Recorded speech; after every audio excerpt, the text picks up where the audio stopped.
আসসালামু আলাইকুম শিক্ষার্থী বন্ধুরা, সবাইকে স্বাগত জানাচ্ছি হিসাব বিজ্ঞানের নতুন আরও একটি ক্লাসে। আমরা আজকের এই ক্লাসে আলোচনা করব আমাদের নবম দশম শ্রেণীর হিসাব বিজ্ঞান বইয়ের নবম অধ্যায় রেওয়ামিল নামে যে অধ্যায়টি রয়েছে সেই অধ্যায়ের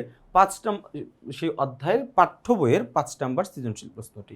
দেখো ভাই, আমাদের 5 নম্বর প্রশ্নে কি বলেছে সিনথিয়া এন্টারপ্রাইজের 2025 সালের 31শে ডিসেম্বর তারিখে কতিপয় হিসাবের উদ্ধৃত নিম্নরূপ। আচ্ছা, হিসাবের উদ্ধৃতগুলো কি দেওয়া আছে?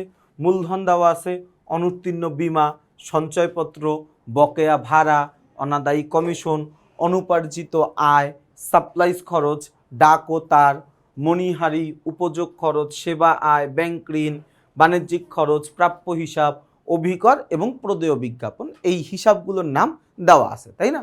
আচ্ছা, ক নম্বর প্রশ্নে কি বলেছে দেখো। ক নম্বর প্রশ্নে বলেছে উপর্যুক্ত তথ্য হতে মূলধন জাতীয় প্রাপ্তির পরিমাণ নির্ণয় করো। দেখো, মূলধন জাতীয় প্রাপ্তি, আমরা এখানে একটু মনে রাখবো একটা জিনিস, আমরা আমাদের লেনদেনের উপযোগিতার ভিত্তিতে, অর্থাৎ একটা লেনদেন সম্পূর্ণ হওয়ার পরে ওই লেনদেনটা ঠিক কতদিন পর্যন্ত আমার ব্যবসায় কাজ করবে, বা ঠিক কতদিন পর্যন্ত ওই ব্যবসায়টা আমার আসলে ওই লেনদেনটা আমার ব্যবসায় কাজ করবে, বা ওইটা থেকে একটা সুবিধা পাবো আর কি, ওইটার উপর ভিত্তি করে আমরা লেনদেনকে দুই ভাগে ভাগ করে ফেলি।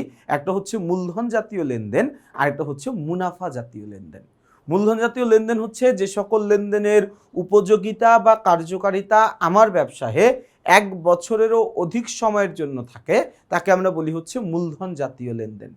মূলধন জাতীয় প্রাপ্তি মানেই আমি টাকা পেয়েছি, যে কোনো প্রাপ্তির কথাই বলো না কেন, প্রাপ্তি মানে আমি টাকা পেয়েছি।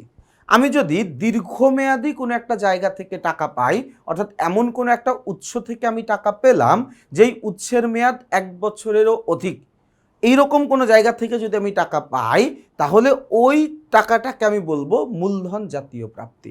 তাহলে আমি যদি এই জায়গায় একটু খোঁজার চেষ্টা করি যে এমন কোন কোন জায়গা আছে যে জায়গায় আসলে আমি দীর্ঘমেয়াদে টাকা পাইছি, এমন একটা খাত হচ্ছে মূলধন।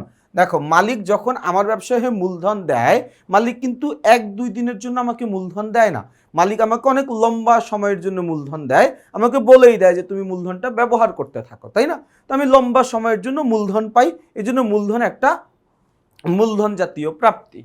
এরপরে যদি আমরা আরেকটু খেয়াল করে দেখি, অনুত্তীর্ণ বীমা, সঞ্চয়পত্র, বকেয়া ভাড়া, তারপর হচ্ছে অনাদায়ী কমিশন, অনুপার্জিত আয়, সাপ্লাইজ খরচ, ডাক ও তার, মণিহারি, উপযোগ খরচ, সেবা আয়, ব্যাংক ঋণ। আচ্ছা, ব্যাংক ঋণটাকেও আমরা এখানে কি ধরে নিতে পারি? ঋণটাকেও আমরা আসলে মূলধন জাতীয় লেনদেন হিসাবে ধরে নিতে পারি। ভাইয়া, ব্যাংক ঋণটাকেও আমরা কি করতে পারি? ব্যাংক ঋণটাকেও আমরা মূলধন জাতীয় আয় হিসাবে, মূলধন জাতীয় প্রাপ্তি হিসাবে ধরে নিতে পারি। যদিও ঋণ শব্দটা থাকলে আমাদের মধ্যে একদমই কোনো কনফিউশন থাকতো না, ব্যাংক ঋণ থাকলে আসলে এখানে কিছুটা কনফিউশনের সুযোগ তৈরি হয়, যে আসলে ব্যাংক ঋণ কি দীর্ঘমেয়াদী দায় হবে কি হবে না, বা মূলধন জাতীয় প্রাপ্তি হবে কি হবে না। বাট যেহেতু ঋণ শব্দটা আছে, ঋণ শব্দটা ইটসেলফ এটা একটা লং টার্ম একটা শব্দকে বোঝায়, এই কারণে ব্যাংক ঋণ এটাও একটা মূলধন জাতীয় প্রাপ্তি। তাহলে এখানে আমার মূলধন জাতীয় প্রাপ্তির মধ্যে কি কি আসবে? আসবে হচ্ছে মূলধন ও ব্যাংক ঋণ। মূলধন ও ব্যাংক ঋণ এই দুটো আমি যোগ করে দিব, তাইলেই কিন্তু আমার কাজ শেষ হয়ে যাবে। আচ্ছা, এরপরে প্রশ্ন আমাকে বলেছে সিনথিয়া এন্টারপ্রাইজের সমাপনী সম্পদ ও দায়ের পরিমাণ নির্ণয় করো। সম্পদ ও দায়, আচ্ছা কি সম্পদ? সমাপনী সম্পদ ও দায়। আমাকে কিন্তু বলে নাই চলতি সম্পদ, আমাকে কিন্তু বলে নাই চলতি দায়, আমাকে ডিরেক্ট বলছে সম্পদ ও দায়ের পরিমাণ বের করতে, তাই না? আচ্ছা, তাহলে আমি সম্পদ ও দায়ের পরিমাণ বের করি। দেখো, অনুত্তীর্ণ বীমা মানে হচ্ছে অগ্রিম বীমা। বীমা এটা একটা ব্যয়, অনুত্তীর্ণ বীমা হচ্ছে ব্যয়ের অগ্রিম, তার মানে এটা আমার জন্য একটা সম্পদ। এইটা আমার জন্য কি? আমার জন্য একটা সম্পদ। সঞ্চয়পত্র, এইটাও আমার জন্য একটা সম্পদ।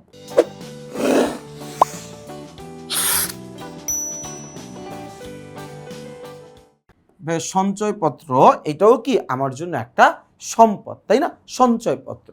আচ্ছা, এরপর দেখো বকেয়া ভাড়া একটা ব্যয়, ব্যয়ের বকেয়া আছে, ব্যয়ের বকেয়া হচ্ছে আমার জন্য দায়, তাহলে এটাকে আমি দায় বলতে পারি।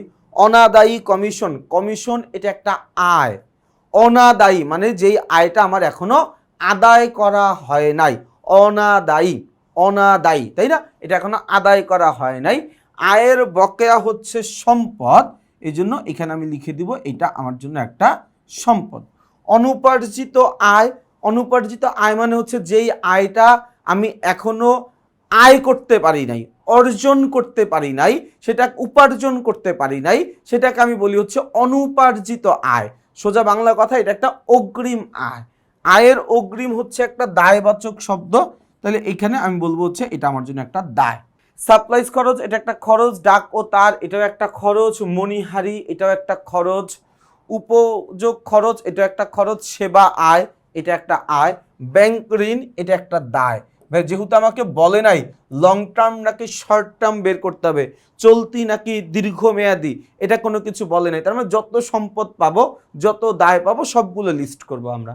তাহলে ব্যাংক ঋণ এর মধ্যে আসবে। বাণিজ্যিক খরচ একটা খরচ। প্রাপ্য হিসাব, এটা একটা সম্পদ, তো এটাও এখানে আসবে, প্রাপ্য হিসাব সম্পদ। অভিকর, এটা একটা ব্যয়, ব্যয়টা এখানে আমরা লিখতেছি না। প্রদেয়, দেখো প্রদেয় শব্দটা একটা দায়বাচক শব্দ, প্রদেয় বিজ্ঞাপন একটা দায়, তাহলে এখানে আমরা লিখে ফেললাম দায়। তাহলে দেখো আমরা কিন্তু আলাদা করে ফেললাম কোনটা কোনটা আমাদের জন্য সম্পদ, কোনটা কোনটা আমাদের জন্য দায়। আমাদের কাজটা কি হবে জানো? আমাদের কাজ হচ্ছে আমরা জাস্ট খালি এই যে, আমাদের কাজ হচ্ছে আমরা খালি সম্পদের ঘরে সম্পদগুলো লিখব, দায়ের পাশে দায়গুলো লিখব, দুইটা যোগ করে দিব, শুধু শুধু দুইটা যোগ করে দিব। ভাই দেখো রেওয়া মিলের অধ্যায় যে অঙ্কগুলো আসে এগুলো খুব বেসিক নলেজ থেকে, অর্থাৎ তোমার যে হিসাব বিজ্ঞানের যে বেসিক নলেজগুলো তুমি দ্বিতীয় অধ্যায় থেকে ডেভেলপ করে আসছো, ওই বেসিকটুকু দিয়েই না তুমি রেওয়া মিল পুরোটা করে ফেলতে পারবে। দেখো আমরা এই রেওয়া মিল করার জন্য এখন পর্যন্ত কোনো সূত্র ব্যবহার করি নাই। এখন পর্যন্ত আমরা 5 নম্বর সৃজনশীল করতেছি, এখন পর্যন্ত কেউ বলতে পারবে না যে রেওয়া মিলের জন্য আমরা কোনো সূত্র ব্যবহার করছি। কোনো সূত্রের দরকারই নেই, জাস্ট মনে রাখা লাগবে যে সম্পদ ব্যয় উত্তোলন এগুলো ডেবিট হয়, আয় দায় মূলধন ক্রেডিট হয়, কোন কোন লেনদেনগুলো সম্পদ, কোন কোন লেনদেনগুলো আয়, কোনটা ব্যয়, কোনটা দায়, কোনটা মূলধন, এগুলো জাস্ট চিনতে হচ্ছে আমাকে। আমাকে কিন্তু কোনো কিছু মুখস্থ করার দরকার পড়তেছে না, তাই না? আচ্ছা, গ নম্বর প্রশ্ন আমাকে বলেছে উল্লেখিত তথ্যের দ্বারা একটি রেওয়া মিল প্রস্তুত করো। এই তথ্যগুলোর দ্বারা একটা রেওয়া মিল প্রস্তুত করতে বলছে, তাই না? তো রেওয়া মিল প্রস্তুত করা কি কঠিন কিছু? কি বলছিলাম? সম্পদ ব্যয় উত্তোলন, এই তিনটা হিসাবকে ডেবিট করে দিব। আয় দায় মূলধন, এই তিনটা হিসাবকে আমরা ক্রেডিট করে দিব। খেয়াল করে দেখো, সবার প্রথমে আমরা যাই মূলধন। আয় দায় মূলধনকে ক্রেডিট করে দিব, লিখে দিলাম ক্রেডিট। অনুত্তীর্ণ বীমা, এটা একটা সম্পদ, সম্পদ ব্যয় উত্তোলনকে ডেবিট করতে হবে, করে দিলাম ডেবিট। সঞ্চয়পত্র একটা সম্পদ, সম্পদ ব্যয় উত্তোলনকে ডেবিট করতে হবে, ডেবিট করে দিলাম। বকেয়া ভাড়া একটা দায়, আয় দায় মূলধনকে ক্রেডিট করতে হবে, ক্রেডিট করে দিলাম। অনাদায়ী কমিশন, কমিশন অনাদায়ী আছে, অর্থাৎ কমিশন আদায় করি নাই, আয়টা বকেয়া আছে, আয়ের বকেয়া একটা সম্পদ, সম্পত্তিকে আমি ডেবিট করে দিব, মানে ডেবিট করতে হয়। অনুপার্জিত আয় একটা দায়, আয় দায় মূলধনকে ক্রেডিট করতে হবে, অনুপার্জিত আয়কে ক্রেডিট করে দিব। সাপ্লাইজ খরচ একটা ব্যয়, সম্পদ ব্যয় উত্তোলনকে ডেবিট করতে হয়, সাপ্লাইজ খরচকে ডেবিট করে দিব। ডাক ও তার একটা ব্যয়, সম্পদ ব্যয় উত্তোলনকে ডেবিট করতে হবে, ডাক ও তারকেও আমি ডেবিট করে দিব, তাই না? আচ্ছা, মণিহারি খরচ, এটা একটা ব্যয়, সম্পদ ব্যয় উত্তোলনকে ডেবিট করতে হয়, এজন্য আমি মণিহারি খরচকেও কি করে দিব? ডেবিট করে দিব। উপযোগ খরচ, এটাও একটা ব্যয়, একই কারণে এটাকেও আমি ডেবিট করে দিব। সেবা আয় বলাই আছে, এটা একটা আয়, তো আয় দায় মূলধনকে ক্রেডিট করতে হয়, আমি ক্রেডিট করে দিলাম। ব্যাংক ঋণ, নাম শুনেই বুঝতে পারছি এটা একটা দায়বাচক শব্দ, আয় দায় মূলধনকে ক্রেডিট করতে হয়, আমরা ব্যাংক ঋণকেও ক্রেডিট করে দিব, তাই না? আচ্ছা, বাণিজ্যিক খরচ, এটা একটা ব্যয়, সম্পদ ব্যয় উত্তোলনকে ডেবিট করতে হয়, ডেবিট করে দিলাম। প্রাপ্য হিসাব একটা সম্পদ, সম্পদ ব্যয় উত্তোলন ডেবিট, প্রাপ্য হিসাবকে আমি ডেবিট করে দিলাম।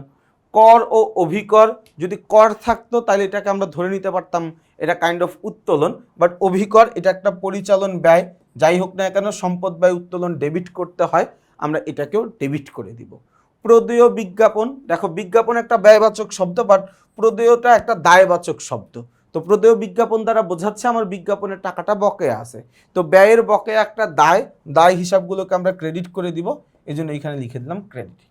তাহলে এই জায়গায় একটু খেয়াল করে দেখো কোনটা কোনটা আমাদের জন্য ডেবিট, কোনটা কোনটা আমাদের জন্য ক্রেডিট, আমরা কিন্তু সব সিকোয়েন্সিয়ালি লিখে ফেললাম, তাই না?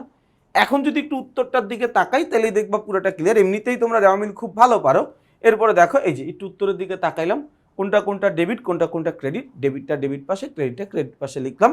দুই পাশ যোগ করে দেখব মিলে গেছে কিনা। যদি না মিলে আমরা একটু ভুলটা আরেকবার খুঁজে বের করার চেষ্টা করব যে আমরা কি কোথাও কোনো ভুল করেছি কিনা।